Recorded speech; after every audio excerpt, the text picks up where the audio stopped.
Good morning बच्चों। आज फिर मैं एक बार हाजिर हुआ हूँ बायोलॉजी सब्जेक्ट से टॉपिक लेकर आपके लिए। और जेनेटिक्स की ही टॉपिक चल रही है। जेनेटिक्स बहुत ही इंटरेस्टेड है, इसलिए मैं फिर से जेनेटिक्स को लेकर के आया हूँ। अब हम लोग आज पढ़ेंगे मेंडल्स लॉ। मेंडल्स ने कौन कौन से नियम दिए और उस नियम के क्या क्या रिजल्ट प्राप्त किए गए, इसके बारे में आज चर्चा करते हैं। आइए बच्चों, तो पहले मेंडल्स लॉ। मेंडल्स ने जो जेनेटिक संबंधी जो थे, उन्होंने तीन लॉज दिए।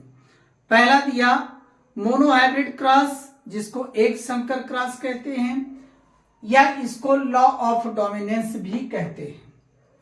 और दूसरे को लॉ ऑफ सिग्रीगेशन, मतलब पृथक्करण का नियम दिया, या प्योरिटी ऑफ गैमीट, मतलब कोई भी गैमीट आपस में कितने भी साल साथ क्यों न रहे, लेकिन मौका पड़ने पर, आवश्यकता पड़ने पर, कंडीशन आने पर वह अपने कैरेक्टर को क्या करते हैं, अलग कर लेते हैं या डिफरेंट कर लेते हैं। इसी को कहते हैं प्योरिटी ऑफ गैमीट या law of purity of gamete कहते हैं। थर्ड लॉ है डाईहाइब्रिड क्रॉस। डाईहाइब्रिड क्रॉस जब मेंडल ने दो लक्षणों को ध्यान में रख करके क्रॉस कराया था, दो लक्षणों के विपरीत लक्षणों को ध्यान में रखकर क्रॉस कराया था, तो इसको कहा गया डाईहाइब्रिड क्रॉस। डाई मीन्स दो, हाइब्रिड क्रॉस कराया गया, मतलब उनके आपस में क्रॉस कराया गया, दो जीनों के भी। और नेक्स्ट आता है इसका और लॉ ऑफ इंडिपेंडेंट असॉर्टमेंट, मतलब ये डिपेंड नहीं करता है कि वह कितने साल तक साथ रहें, लेकिन आवश्यकता पड़ने पर उनके अलग ही लक्षण या कैरेक्टर प्रदर्शित होंगे, उनके लक्षण आपस में मिक्सअप नहीं होंगे। तो सबसे पहले हम बात करते हैं मोनोहाइब्रिड क्रॉस या लॉ ऑफ डोमिनेंस की।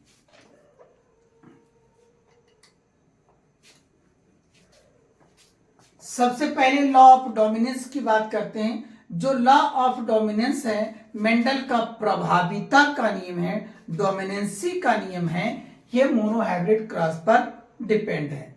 इसके लिए कहा गया है कि one character taken one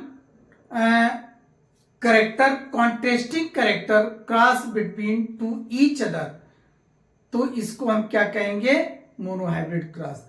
Mendel ने जब एक पौधे के विपरीत लक्षणों को ध्यान में रखकर क्रॉस कराया, तो पहली पीढ़ी में प्राप्त होने वाले पौधे डोमिनेंट प्राप्त हुए, अर्थात वह हाइब्रिड थे।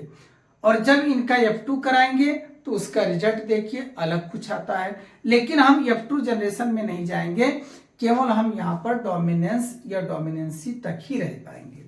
जैसे मेंडल ने क्या किया, देखिए, cross between one pair of contrasting character, cross between one pair of contrasting character is called monohybrid cross and overall law of dominance.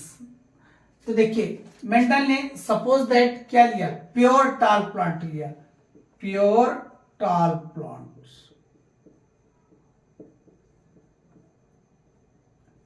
एक प्योर टाल प्लांट्स लिया और एक क्या लिया, pure dwarf.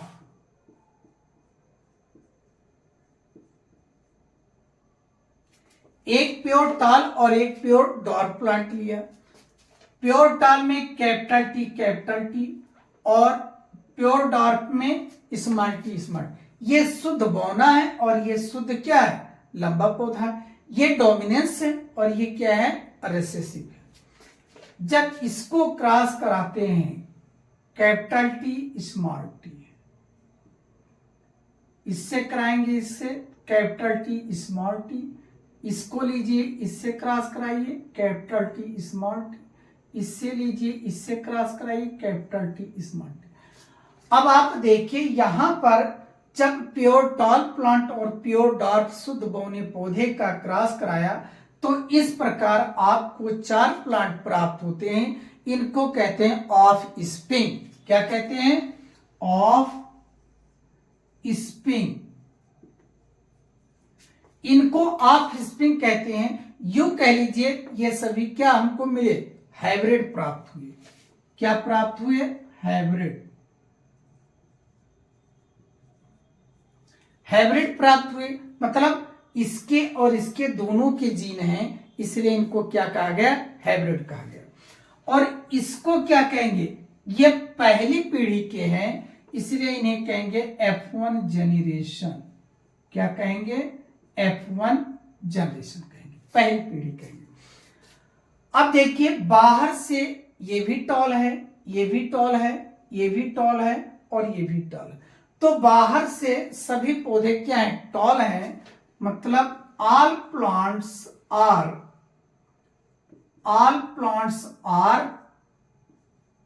Toll, all plants are tall, यही लिख दीजिए टॉल। सभी पौधे कैसे हैं, लंबे प्राप्त हुए। तो हम कह सकते हैं ये लॉ ऑफ डोमिनेंस है, मतलब जो कैरेक्टर पहले डोमिनेंस था वही कैरेक्टर अपने आप को अगली पीढ़ी में प्रदर्शित करता है या कर पा रहा है, इसलिए इस नियम को कहा गया लॉ ऑफ डोमिनेंस, मेंडल का प्रभाविता का नियम। या कह लीजिए मोनोहाइब्रिड क्रॉस, एक लक्षण या पौधे की लंबाई को ध्यान में रख करके क्रॉस कराया गया, एक लक्षण को, इसलिए इसको कहा गया मोनोहाइब्रिड क्रॉस।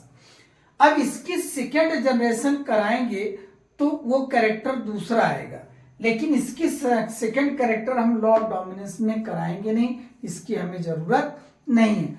तो क्या कहा मेंडल ने, क्या किया, cross between one pair of contrasting character is called monohybrid cross और dominance cross and each offspring is dominant.